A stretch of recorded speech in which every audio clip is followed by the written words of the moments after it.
Meus queridos, nós estamos no 27º domingo do tempo comum.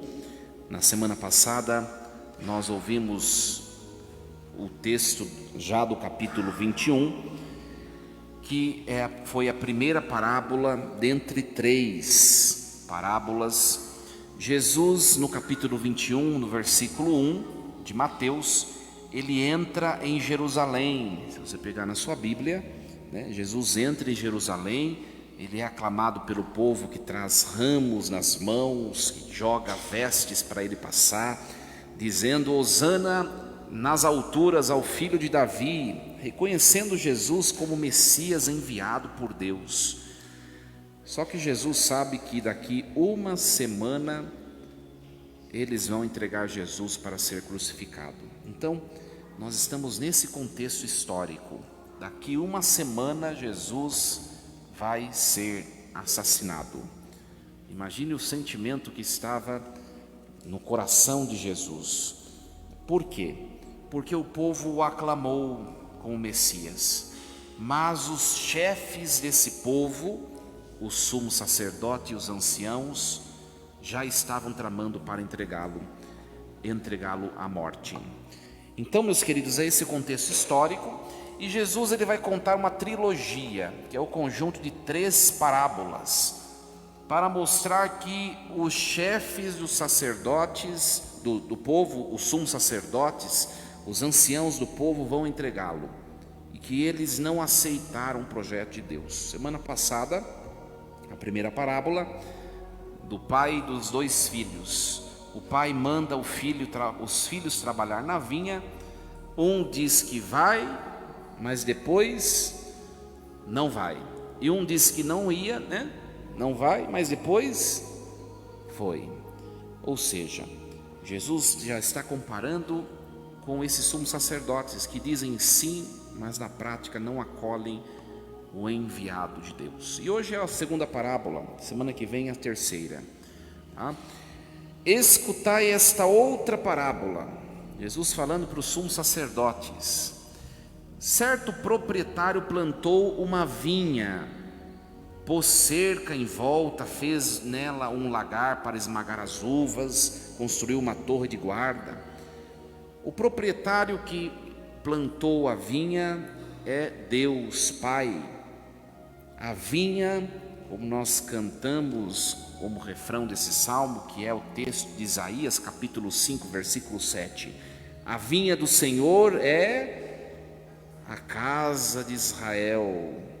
Esta foi a vinha que o Pai, Deus, o Pai plantou, a casa de Israel, o povo de Israel. Deus amou este povo.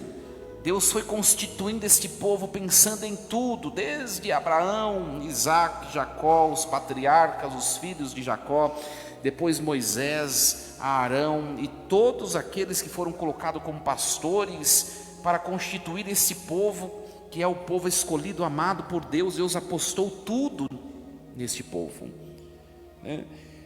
Esse é o proprietário, esta é a vinha. E aí Deus entregou esta vinha aos cuidados de vinhateiros.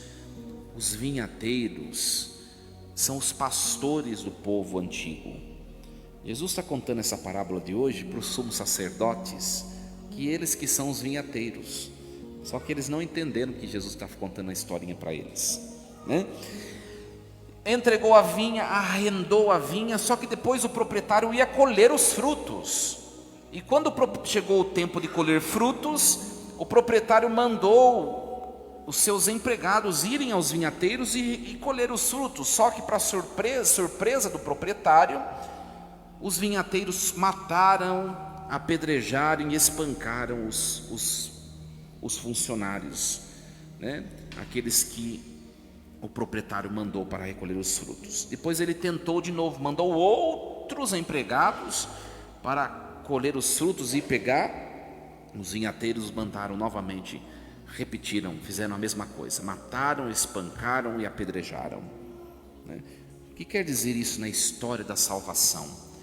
O proprietário, o pai, ele escolheu a vinha, o povo, ele fez de tudo para essa vinha.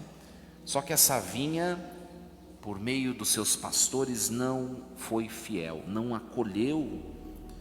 E Deus, Ele não desiste. Estes que são os empregados que vão buscar os frutos, são a figura dos profetas, que Deus envia. Quando o povo está se desviando do caminho, Deus envia profetas. Só que a um espancam, a outro apedrejam e a outros matam. Nós vemos isso no Antigo Testamento, né? Elias, por exemplo, que sai fugido porque a rainha Jezabel quer matá-lo, porque ele diz a verdade. Jeremias, que é excluído, né, sofre uma perseguição social porque disse a verdade. Todos os profetas. E aí este proprietário vai mandar: eu vou mandar o meu filho, pelo menos a meu filho eles vão respeitar, que é o retrato, a figura da encarnação. O pai enviou o seu filho pensando ser acolhido, mas os vinhateiros que fizeram? Agarraram o filho, jogaram-no para fora da vinha e mataram-no. Lembrando que Jesus foi morto fora de Jerusalém, fora da vinha, né? E aí Jesus, ele pergunta para os sumos sacerdotes: essa historinha que eu contei, o que vocês acham que o proprietário vai fazer quando voltar? O que ele vai fazer com esses vinhateiros perversos? E aí os sumos sacerdotes dizem, né? Com certeza mandará matar de modo violento esses perversos e vai entregar a vinha aos cuidados de outros vinhateiros. E Jesus diz a eles: pois é, esses vinhateiros que vocês disseram que o proprietário vai matar,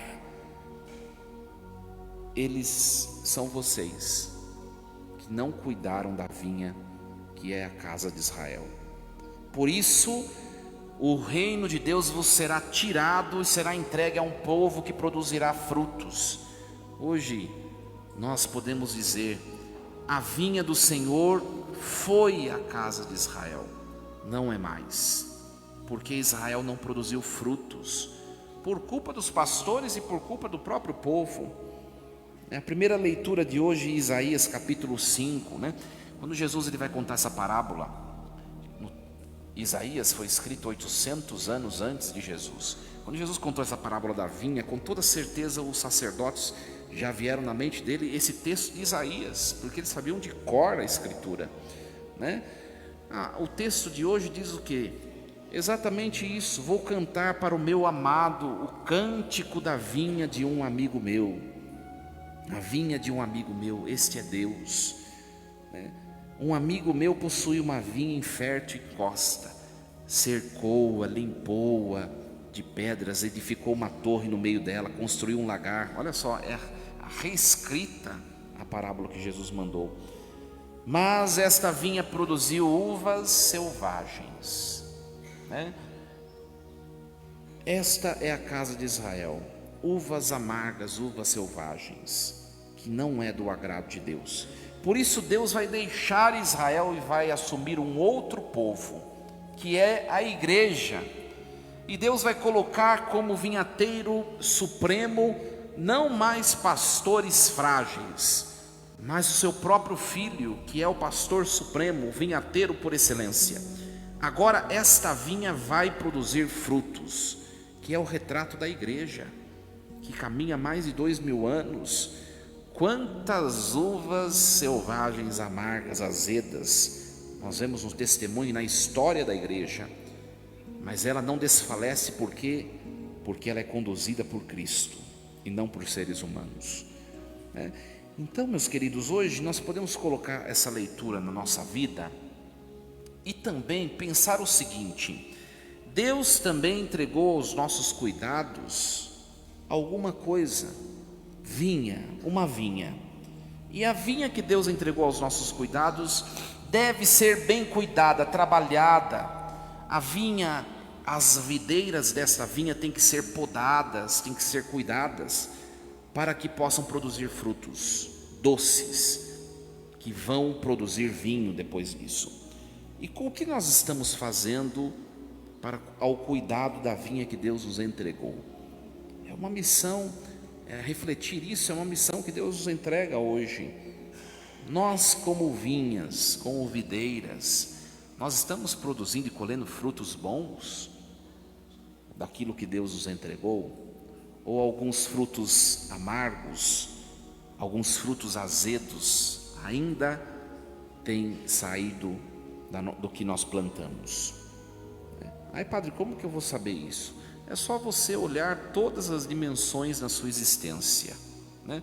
Lembrando sempre que o retrato, né, a imagem da vinha ou do próprio vinho, que é produto da vinha, é a imagem da felicidade verdadeira, né? Eu poderia perguntar a você, a mim, a todos nós: você é feliz? Quase todos ou todos diriam: claro, padre, sou muito feliz. Será? O que é você gozar de um vinho perfeito, que é a felicidade plena? É você, em todas as dimensões da sua existência, você produzir frutos doces. E em todas as dimensões da sua existência, você produz fruto do agrado de Deus. E eu vou dizer, minha gente, não é algo impossível, mas é algo desafiador. Sabe por quê? Porque quando a gente está bem numa coisa, a gente está mal em outra. E Deus está falando: você pode ser uma vinha integralmente do agrado de Deus, produzir frutos abundantes em todas as videiras. Por que quando cobre um santo, descobre outro? É só olhar as pessoas por aí, né? Quando tem uma vida profissional boa, uma vida financeira boa, uma vida social boa, a família está uma podridão. Quando é o contrário, né? Está tudo bem na família, vivem a harmonia, a paz, o amor fraterno, a vida profissional, a vida social está péssima. Por que não buscamos isso que Deus hoje nos pede? Viver, ser uma vinha conforme o agrado de Deus, né? Uma grande comparação com um fruto, né? Não sei se vocês já tiveram na fruteira de vocês um fruto. Pega, por exemplo, um pêssego, né? Quando você percebe que já tem marcas de fungos, né? Pode ter certeza, daqui um dia, dois, tudo aquilo vai estar consumido, tudo aquilo vai estar comprometido. Quando a gente não está bem em uma dimensão da nossa existência, você não é pleno, não é pleno. É isso que a liturgia de hoje está dizendo, que nós possamos viver tudo o que somos debaixo da vontade, do agrado de Deus. É um desafio para nós, porque senão nós não seremos seres humanos perfeitos, plenos, cheios de Deus e conforme a vontade de Deus. É um desafio, sim, né? Então hoje reflitamos a nossa vida, né? Qual é a vinha que Deus te entrega, né? Você é pai, você é mãe, você é filho, você é estudante, você é funcionário, você é patrão, você é católico, é cristão. Você recebe tantas vinhas, com tantas videiras para o seu cuidado. E como está sendo cuidado? Tudo isso daí, como está sendo cuidado, né? E a gente sempre fala, as pessoas que têm uma vida próspera, né? Elas pensam que elas podem viver sem Deus. E a espiritualidade é uma dimensão da existência. Se é aquela questão do pêssego que está apodrecendo, né? Se não cuidar disso, vai apodrecer tudo o que é. Tudo. Por isso, cuidemos de nós, não sejamos pessoas amargas, azedas. E tem gente que é, né? Tem gente que você não quer nem chegar perto, né? Você está docinho, você chega perto, você pega o azedume. Por quê? Porque é uma pessoa que não é plena, não é cheia da graça de Deus. Que nós aqui, meus queridos, não sejamos estes, mas sejamos de fato a vinha do agrado do Senhor, membros enxertados na videira verdadeira que é Cristo. Que Deus assim nos ajude e produzamos frutos do seu agrado, doces, sejamos docinhos como Deus espera de nós. E ora, quando o bago da uva ele é azedo, o vinho vira um vinagre. Quanto mais doce a uva que é colhida, melhor o vinho que vai ser produzido com ela. Que Deus nos ajude a compreender este mistério. Assim seja. Amém. Num instante de silêncio, coloquemos a palavra de hoje no nosso coração, na nossa vida. Reflitamos a vinha que nós somos. Quais frutos temos produzido?